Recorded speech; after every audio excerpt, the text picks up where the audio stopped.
నాడులో రాజకీయ కక్షతో వైఎస్ఆర్సీపీ కార్యకర్త రషీద్ దారుణ హత్యకు గురయ్యాడు. వినుకొండలో కొబ్బరి బోండాల కత్తితో మాటు వేసి నడి రోడ్డుపై విచక్షణారహితంగా దాడి చేశాడు టీడీపీ నేత తమ్ముడు. నిందితుడు పట్టణ తెలుగు యువత నాయకుడి తమ్ముడు జిలానీగా గుర్తించారు. వందల మంది జనం సమక్షంలో పాశవిక ఘటన జరిగింది. అయితే హత్యపై విచారణ జరగకుండానే వ్యక్తిగత కక్షలే కారణమని ఎస్పీ ప్రకటించారు. వ్యక్తిగత కక్షల వల్లే పల్నాడు జిల్లా వినుకొండలో రషీద్ అనే వ్యక్తిని జిలానీ అనే వ్యక్తి నరికి చంపాడని జిల్లా ఎస్పీ కె శ్రీనివాసరావు తేల్చేశారు. మృతుడు వైఎస్ఆర్సీపీ కార్యకర్త. చంపిన వ్యక్తి టీడీపీలో స్థానికంగా క్రియాశీలకం. అయినప్పటికీ వ్యక్తిగత కక్షల వల్లేనంటూ ఎస్పీ గంటల వ్యవధిలో స్పష్టం చేయటం గమనార్హం. ప్రభుత్వ పెద్దల ఒత్తిడి వల్లే ఎలాంటి దర్యాప్తు లేకుండానే నిర్దిష్టమైన నిర్ణయానికి వచ్చినట్టు తెలుస్తోంది. వినుకొండలో 144 సెక్షన్ అమల్లో ఉంది.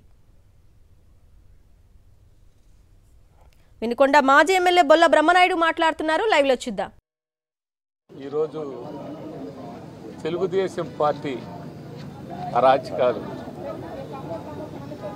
వాళ్ళ గోండాయిజం, వాళ్ళ దౌర్జన్యాలు, వాళ్ళు మనుషుల్ని అమానుషంగా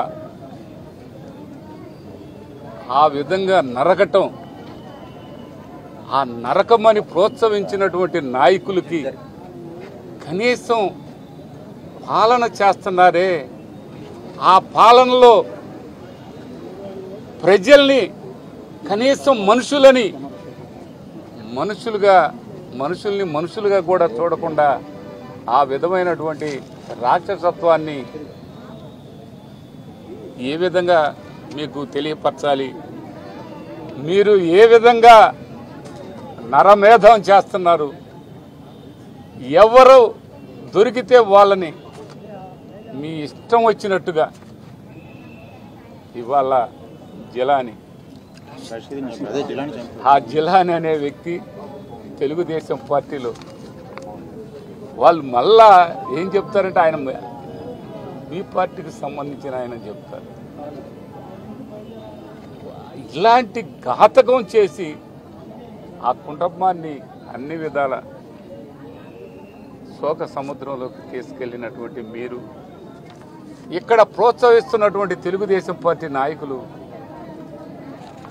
మరి ఎమ్మెల్యే గారు ఇక్కడ పాలన చేస్తున్నారు. ఇదా మీ పాలన? ఇదా పార్ట్లుగా నరికి పక్కనేపటమా మీ పాలన? మాటలు చెప్పే దాంట్లో కనీసం వాస్తవాలు కూడా ఉండాలని కనీసం అర్థం చేసుకోరా? చెప్పండి.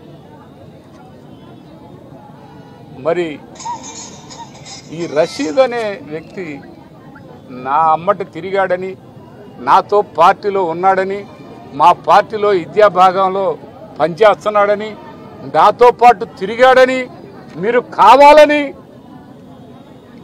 చెప్తాడు. ఇందాక ఒక ఆయన కొమ్మలన్నీ నరుకుతాం, తర్వాత మొదలు నరుకుతామని. ఏంటి కొమ్మలు నరికేదేంటి, మొదలు నరికేదేంటి? నరకండి. ఇక్కడ ఇలా ఉంటే ఇది సభ్య సమాజం తలదించుకునే విధంగా మీ ప్రవర్తన, మీ ఆలోచన ఆ విధంగా ఉంది. ఈ ఒక్కడే కాదు, ఈ జిల్లాని ఒక్కడే కాదు, ఇతను ప్రోత్సహించినటువంటి దాదాపుగా 15 నుంచి 20 మంది ఉన్నారు. ఆ పక్కన అందరినీ రానికుండా వాళ్ళందరిని అరికట్టి ఈయన్ని వదిలి కత్తి తీసుకొని, అది ఏమి కత్తి అండి?